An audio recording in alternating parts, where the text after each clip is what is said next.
We're starting today with an incredibly focused stack of sources, all centered on one of the most powerful and recognizable spirits brands in the world, Jack Daniel's Tennessee Whiskey. It is.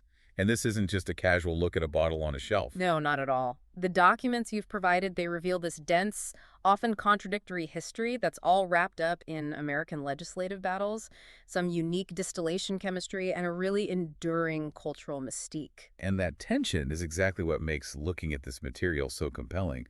The tension between the history and the marketing, between the chemistry and the law. Right.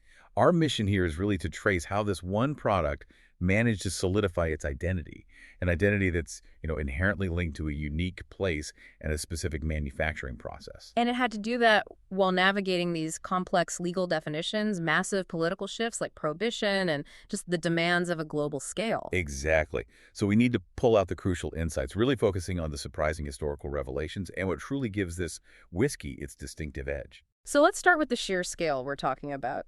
Jack Daniel's is, of course, famously produced in Lynchburg, Tennessee. And it's been a central part of the Brown-Forman Corporation portfolio since they acquired it back in 1956. The brand recognition is, it's almost unparalleled. It's symbolized by that distinct square bottle and, of course, the flagship black label, Old Number 7. The volume metrics alone tell you how seriously we need to consider this brand's whole infrastructure and history. The numbers are just staggering. They really are.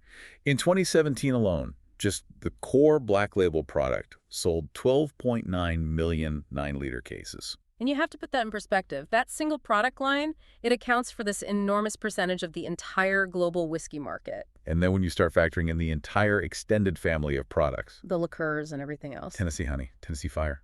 The brand has expanded significantly.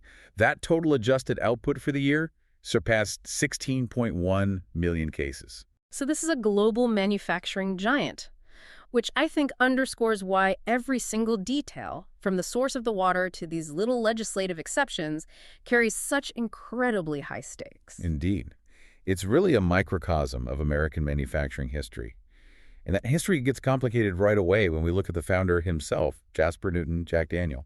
Okay, let's unpack those earliest days, because the history of Jack Daniel's begins, a little surprisingly, with a lot of factual ambiguity. It does. It feels like the brand was born into a world of competing narratives, starting right down to his date of birth. It's pretty rare for such an established American icon to have such a disputed biographical detail. It is. And it forces us to question how much we can rely on oral history versus official records for a brand of this age. Our sources cite 3 specific conflicting dates for his birth. First, we have the 1850 date, which is literally engraved on his tombstone, a tangible artifact. Right. Then you have the company's official website, which kind of steps in and suggests the exact date is unknown, but they choose to celebrate his birthday every September. That's a great example of a brand managing historical uncertainty, right? It's embrace a convenient tradition. It is. But the historical records themselves challenge that. The Tennessee State Library actually waded into this debate in 2013, citing its own records and listing his birth date as September 5, 1846. And they had some pretty compelling evidence. They did. A powerful, if a bit grim, piece of evidence to counter that 1850 date. His mother, Lucinda Cook Daniel, died in 1847. So if that 1847 date is correct, 1850 is just factually impossible. It is, but the confusion doesn't even end there. A 2004 biography by Peter Crass, it offered a fourth perspective, arguing for 1849 based on census records and his sister's diary. So just within our source stack, we have 3 different years, 1846, 1849, and 1850, and each one is supported by what someone, at some point, considered an authoritative historical record. It really makes you wonder how a brand can maintain such a clear identity when the identity of its own founder is so murky. Well, the consistent thread seems to be his difficult early life, which certainly shaped his trajectory. That's true. He was the youngest of 10 children from his mother, Lucinda, and his family roots trace back through English and Scots-Irish ancestry to Welsh immigrants. And his family life became very unstable after his mother died. When his father remarried, Jack Daniel apparently did not get along with his stepmother. Right. And the sources say that after his father died during the Civil War, Daniel was first adopted by a local friend, Felix Wagoner. But he soon landed with a man named Dan Call. And Dan Call was critical because he was a farmer, a lay preacher, and most importantly for the product's legacy, he was a moonshine distiller. This is the moment Jack Daniel learned the trade. And this brings us to what is, I think you could argue, the most crucial historical correction in the brand's entire narrative, the role of Nathan Nearest Green. This point deserves significant attention. Nearest Green was an enslaved African-American man who was Dan Cole's highly skilled master distiller. And the sources are definitive on this. They are. It was Nearest Green who taught the young Jack Daniel everything about the distilling trade. This included the specific, essential technique that would later define Tennessee whiskey, the Lincoln County process. So the single characteristic that differentiates Jack Daniels from bourbon, that charcoal mellowing, was a technique passed directly from Nearest Green to Jack Daniel. Yes, and this foundational knowledge transfer happened under the institution of slavery. Which is a profound part of the story. And what's remarkable, and it really speaks to the depth of the mentorship and Green's expertise, is that this relationship continued even after emancipation. Green was freed, but he continued to work for Cole, and then eventually for Daniel himself. That continuation of the partnership post-emancipation, it speaks volumes about the value of Green's skill set. It does. In 1875, Jack Daniel had settled a dispute with his siblings over his father's estate. He used that inheritance to legally register and found the distilling business with Dan Cole. But the partnership itself was pretty short-lived. Very. Cole, maybe he was wrestling with his dual role as a distiller and a preacher. He quit shortly after the business was established, citing religious reasons. And this left Jack Daniel in sole control of the operation. Now let's address another contentious date, 1866 versus 1875.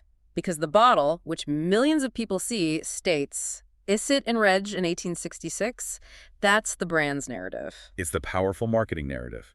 But the biographer, Crass, he cites official registration documents that place the formal establishment date in 1875. So that's a 9-year discrepancy. It is, and it illustrates a fascinating choice by the company. They chose to anchor their founding date earlier, arguably to capitalize on this idea of a deep pre-Civil War history. A 9-year difference might seem minor, but in the world of spirits marketing, it's the difference between being a postbellum operation and an established Civil War-era tradition. Exactly.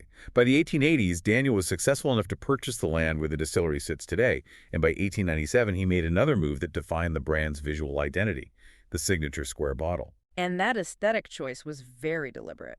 It was. In an era where spirits often came in these round, anonymous containers, the square bottle was meant to visually convey integrity and fairness, a tangible claim to honesty. It differentiated them immediately. And what about the famous Old Number 7? The name is known worldwide, but the sources give us two completely different origin stories for it. The ambiguity around Old Number 7 is really part of the brand's mystique. One account, the one often favored by those looking for bureaucratic rigor, suggests the name came from the distillery's original government registration number. Number 7 in District 4. Right, and the theory goes that when the federal district was redrawn, forcing Daniel to register as number 16 in District 5, he just stuck with Old Number 7 because the brand was already established. That makes a lot of sense from a business standpoint. Don't change a winning number. But the second account from a 1967 book is more anecdotal. That theory is that the name was chosen in 1887 after Daniel visited a merchant friend in Tullahoma who had built this chain of 7 highly successful stores. So in that version, number 7 was a deliberate nod to proven business success, a kind of lucky number. Exactly. It's fascinating how two such distinct explanations can coexist, both supporting this idea of quality, but one rooted in federal paperwork and the other in retail strategy. And regardless of the name's origin, the brand's popularity just exploded after it earned the gold medal at the 1904 St. Louis World's Fair. That gave it undeniable international legitimacy. But that recognition came at a time when the local climate was shifting dramatically. The temperance movement. It was gaining immense strength in Tennessee, setting the stage for the catastrophic historical events that nearly destroyed the company. That rising temperance pressure leads us straight to the final years of Jack Daniel himself and the subsequent transition of power to the Motlow family. Daniel never married, had no known children, so his natural successor was his nephew, Lemuel Lem Motlow. Daniel took Motlow under his wing and in 1907 transferred ownership to Motlow and another nephew. Ensuring the legacy stayed in the family just as the state political landscape turned hostile. Precisely. And the story of Jack Daniel's death in 1911 has become pure American folklore. We all know the tale of him kicking the safe. The legend is that he couldn't remember the combination, kicked it in frustration, got a toe infection, and then died from blood poisoning. It's a a compelling, dramatic, cautionary tale about temper. Yet the modern biographer cited in our materials asserts that this dramatic account is, in fact, not true. Which makes you wonder why, of all the ways a man could die in 1911, this specific self-inflicted injury story endured so powerfully in the brand's mythology. It adds a layer of character to the founder, doesn't it? A mix of genius and impulsive temper. But while the founder's life ended, the distillery's challenges were just beginning. Tennessee passed a statewide prohibition law in 1910. So they were barred from legal distillation before national prohibition even started. Yes, and Motlow, now the proprietor, was immediately thrust into a political fight. He challenged the law in a test case, but the Tennessee Supreme Court ultimately upheld the state ban. So with their home state closed for business, the company was forced to seek temporary refuge. They were. They briefly attempted to relocate operations, first in St. Louis, Missouri, and later in Birmingham, Alabama. A decision that really underscores the immense pressure of state law superseding market freedom. And the sources confirm that this attempt at relocation was a categorical failure. It was a total failure. The sources explicitly state that none of the whiskey produced at those non-Tennessee locations was ever sold because of persistent quality problems. And that failure is an incredibly powerful point. It argues that the essential nature of the product, the taste and the quality, was fundamentally tied to that Lynchburg environment. Whether it was the grain, the expertise, or the most obvious factor, the water source. The necessity of Lynchburg was proven through that failure. Then, when national repeal finally came in 1933, the fight still wasn't over for Jack Daniels. Not at all, because Tennessee's state prohibition laws were still firmly on the books. So Motlow had to pivot from being a distiller to being a politician. He became a Tennessee state senator and personally led the efforts to repeal the state prohibition laws. It took 5 long years of legislative effort before production was finally allowed to restart in 1938. And even that 1938 restart was short-lived. World War II interrupted operations again, from 1942 to 1946, when the U.S. government banned whiskey manufacturing. They only resumed when good quality corn became reliably available again in 1947. Right. And Lem Motlow died that same year, having navigated the company through the single most turbulent period in American spirits history. The Motlow family continued ownership until 1956, when the company was sold to Brown-Forman. Now that we've established the brand's resilience and its history, let's pivot to the science.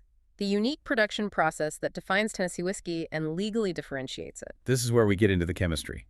The process starts with a mash bill, which is the recipe of grains.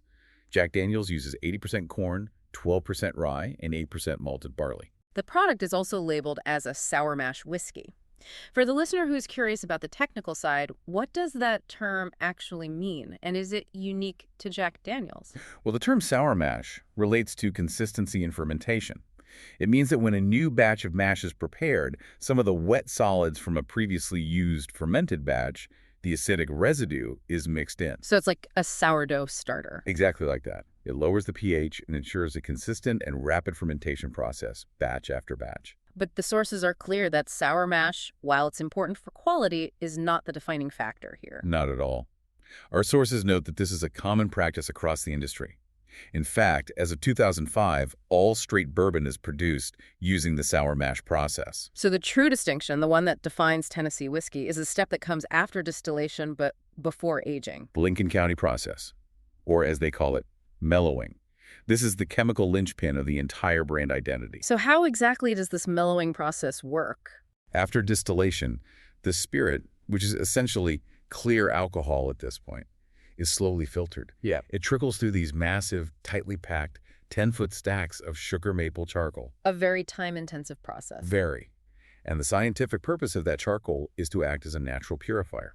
It removes certain impurities and, most importantly, it filters out some of the taste of corn, which often dominates the flavor of new make bourbon. So this step creates that distinct smoothness and unique flavor profile. It does.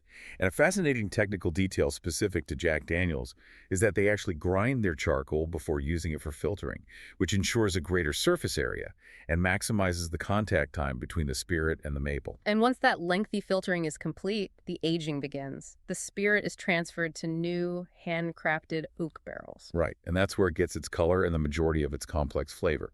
And regarding those barrels, they used to be made in Kentucky, but in 2014, the company opened a new, dedicated cooperage in Trinity, Alabama, just for their barrels. This detailed production process leads us directly to the complex issue of legal definitions.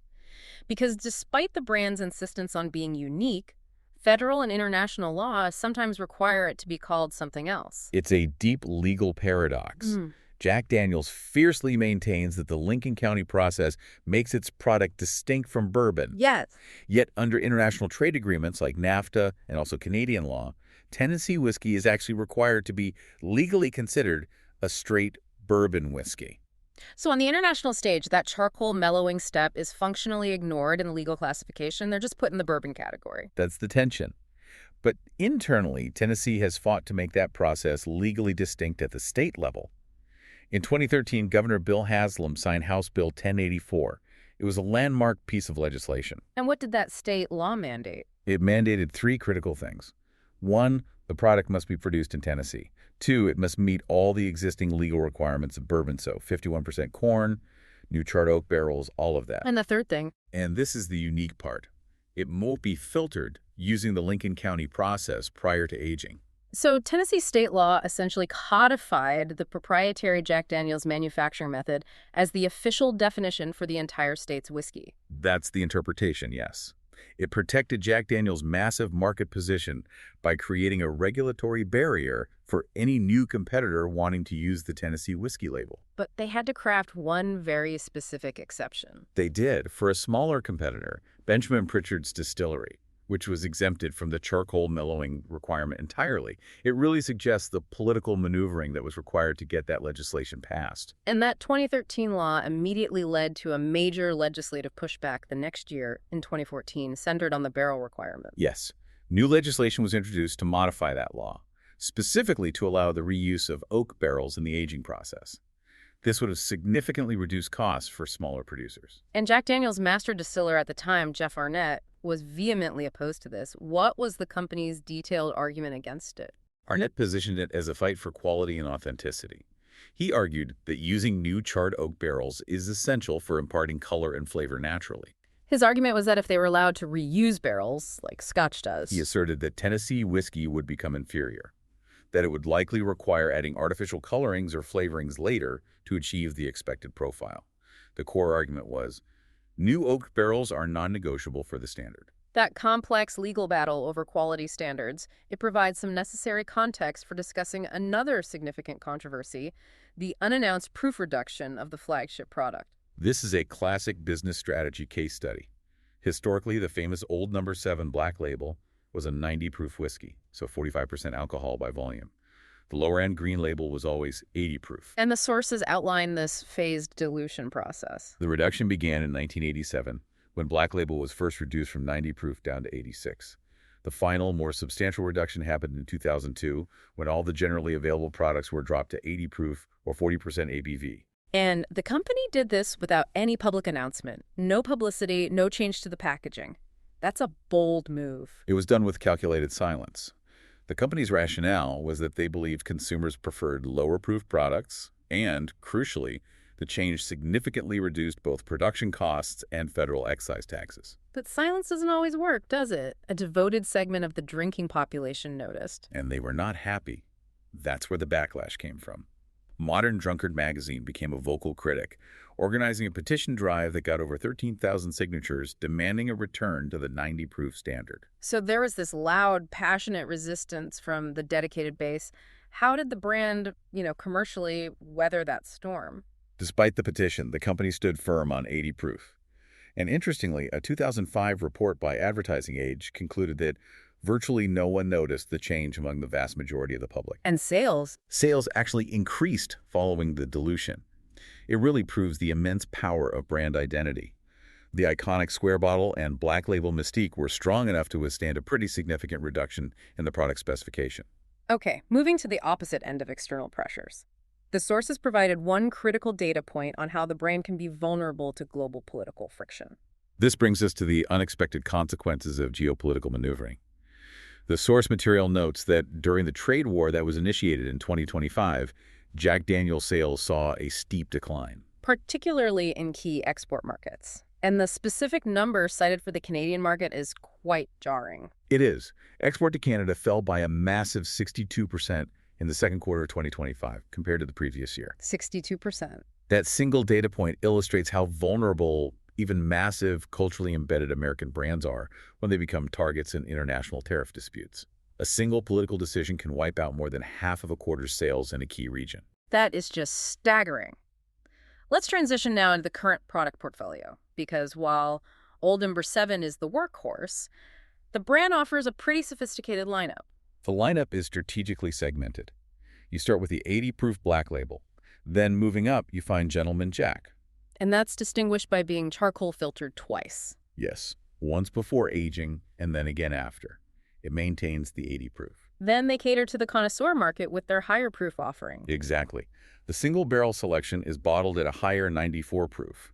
And for those seeking maximum strength, there's the single barrel proof. And that's bottled straight from the cask. Right, and it offers a wide proof range, typically from 125 up to 140 proof. They also maintain this fascinating array of special editions, often tied to historical figures or specific markets. You have the Sinatra Select, bottled at 90 proof, named for Frank Sinatra, a famous devotee.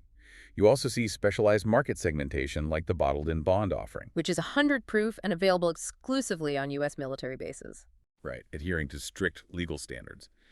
And the Silver Select, formerly 100 proof, was restricted to duty-free shops. It's also vital to clearly distinguish that traditional whiskey lineup from the newer flavored products, which are in a distinct legal category. That legal distinction is key.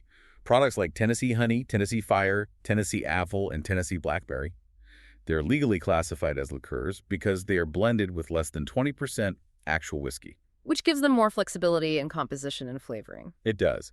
And the most unique offering, in terms of proof, is their seasonal product, Winter Jack. That's a blend of apple cider liqueur and spices. And it's significantly milder, bottled at only 30 proof, or 15% alcohol by volume. It's for a completely different consumer experience. Maintaining this kind of product consistency across wars and ownership changes requires a stable hand at the helm. We should probably acknowledge the lineage of the master distillers who have maintained this identity. The timeline of the master distillers is a living chart of the company's history.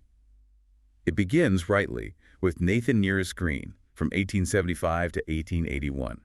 After him were family members like Jess Motlow and Lim Tolley. And Frank Bobo held the position for a significant period. From 1966 to 1992. He oversaw some of the key post-war expansion and the initial proof reduction steps. After Bobo, Jimmy Bedford took over from 92 to 2008. And the sources mention his tenure ended under some complex legal circumstances. Yes. Bedford's tenure concluded amidst controversy. He retired in mid-2008 following an out-of-court settlement for a $3.5 million sexual harassment lawsuit that was filed against the company. His immediate successor was Jeff Arnett, who served from 2008 until 2020. Arnett, as we discussed, was the one who so fiercely defended the use of new oak barrels in the face of those 2014 legislative challenges. He left in 2020 and later announced he was opening his own competitive venture. Which brings us to the current master distiller, Chris Fletcher, who took the reins in 2020 as the 8th person to hold the title. And what's interesting about Fletcher is his direct family connection.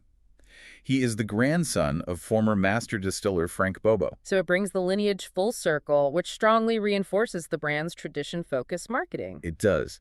And from a brand prestige and global status standpoint, the success is undeniable. Jack Daniel's Black Label is cited as the world's best-selling whiskey. That position is hard-earned and maintained through powerful branding. In 2017, the brand was ranked 16th globally on the IWSR's Real 100 Spirits Brands list. And to maintain that top-tier status, the brand invests heavily in major, high-profile sponsorships. We can trace this through different sporting eras. They had a notable 5-year run sponsoring the Richard Childress Racing 07 car in NASCAR. And that number 07 was an explicit visual tie-in to the old number 7 brand name. And more recently, they have jumped into the global realm of Formula One. Absolutely. In September 2022, they signed a multi-year partnership with the McLaren Formula One team, which started with the 2023 season. This global exposure is immense. The partnership even led to a special McLaren Racing limited edition bottle. It did. And the partnership was maximized during one of the most visible races of the year. For the 2023 Las Vegas Grand Prix, McLaren raced a special Jack Daniel's branded livery, maximizing that brand recognition during a marquee event.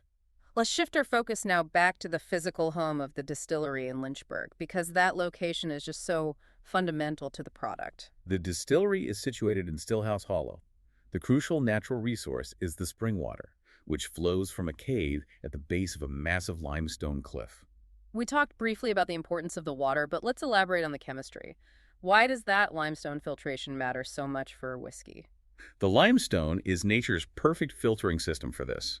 As the water passes through it, the rock naturally strips out iron. And iron in the water would impart this metallic or just bad taste to the finished whiskey. This naturally iron-free water is a gift of geology. And the scale of the aging process there is immense. It is astonishing. The sources confirm that 1.9 million barrels are stored across dozens of barrel houses. These structures are visible all throughout Lynchburg, essentially defining the local landscape. The distillery isn't just a factory, it's a major tourist destination. It's on the National Register of Historic Places, and it draws over 250,000 visitors a year. That tourism revenue was part of the rationale for the $140 million expansion announced in 2016, aimed at enlarging the visitor center and adding even more barrel houses. This visibility brings us to what is perhaps the most famous irony surrounding the brand. Operating one of the world's largest liquor distilleries in a dry county. The dry county paradox. Yeah. Moore County, where Lynchburg is located, is, by local law, a dry county. This means the general retail purchase of liquor is illegal within the county limits. Despite the fact that millions of liters of liquor are being manufactured and aged there. Exactly. So if a tourist drives all the way to Lynchburg, how are they able to actually buy a bottle to take home? This required a very specific piece of legislative ingenuity. State law created a single exception. The distillery is permitted to sell one commemorative product at a time on site. So that loophole allows them to capitalize on tourism and sell souvenir bottles, while technically allowing Moore County to maintain its dry status. It's a clever solution. Yeah. And that local context also led to a direct political confrontation between the distillery and the local government. The 2011 surtax proposal. Yes, the Metro Lynchburg Moore County Council proposed a local tax of $10 per barrel on the whiskey produced. Proponents argued the distillery ought to contribute more substantially to local infrastructure. And how did Brown-Forman respond to that? They countered forcefully, arguing that a $10 per barrel tax would be a confiscatory imposition, penalizing the company for its success. The political battle concluded with a vote, and the tax was ultimately defeated 10-5. It really illustrates the political weight the distillery carries locally. Finally, let's turn to the brand's immense cultural footprint, which spans everything from these informal associations to groundbreaking modern partnerships. A great example of the brand cultivating loyalty is the Tennessee Squires Association, formed back in 1956. It was established to honor special friends of the distillery. And what are the unique perks that come with being a Tennessee Squire? Members receive a wallet card and a deed certificate. This certificate humorously proclaims them as the owner of an unrecorded plot of land at the distillery, making them a landowner in Lynchburg, along with the title of Honorary Citizen of Moore County. It's a clever, personal way to build and maintain lifelong brand evangelism. It is. And moving to the cultural side, the combination of Jack Daniels and Coke is just synonymous with the brand. That simple highball received a permanent rock and roll nickname in January 2016. Food and Beverage magazine dubbed it the Lemmy, in a clear tribute to Motorhead's lead singer, Lemmy Kilmister, who was famously known to drink it virtually every day for decades. Lemmy, Frank Sinatra. The list of notable devotees is long. Sinatra was famously buried with a bottle in 1998. And the brand actively collaborates with modern artists who connect with that tradition. Country singer Eric Church partnered with the brand to create his own Single Barrel Select. And the brand has continued to push for broad cultural relevance with some groundbreaking partnerships in recent years. Yes, the source mentions Kay Michelle, who became the first Black woman to ever partner with the brand. She released a song titled Jack Daniels in 2025. This shows a deliberate effort by the brand to evolve its image and reach diverse, modern markets. One final cultural thread involves the brand's iconic label design, which is frequently crossed over into cover art and media, sometimes resulting in a little legal friction. The distinct typography and design have inspired covers for artists like Mel McDaniel, Charlie Daniels, and even Motley Crue's autobiography, The Dirt. And the most interesting legal conflict where the brand chose a very measured response involved the author Patrick Wensink. In 2012, Jack Daniels sent Wensink a cease and desist letter regarding the cover of his book because its design too closely mimicked the whiskey label. However, their response was surprisingly amicable. Right. They said the design could be changed on the next reprinting and even offered to compensate the author if he chose to comply immediately. It shows a sophisticated approach to intellectual property defense. balancing legal necessity with a light, non-aggressive touch. This has been an absolutely comprehensive exploration.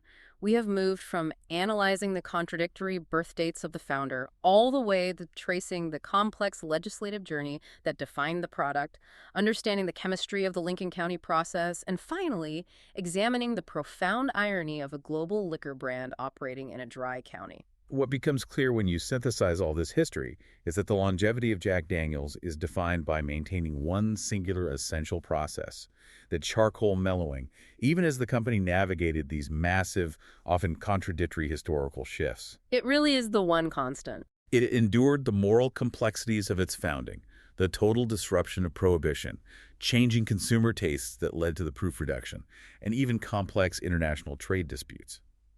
The product's success is a powerful testament to the value of a distinct identity that's rooted in a specific, geographically tied manufacturing step. It certainly proves that a singular, unique process can be more powerful than any marketing campaign. For you, the listener, consider the long-term implications of having a specific regional processing requirement.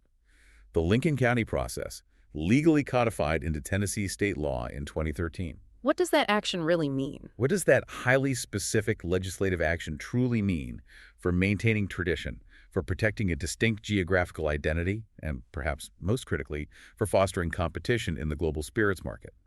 It creates an intellectual and regulatory barrier to entry based entirely on a 19th century filtering method. An essential question to ponder about the intersection of history, law, and business. Thanks for listening.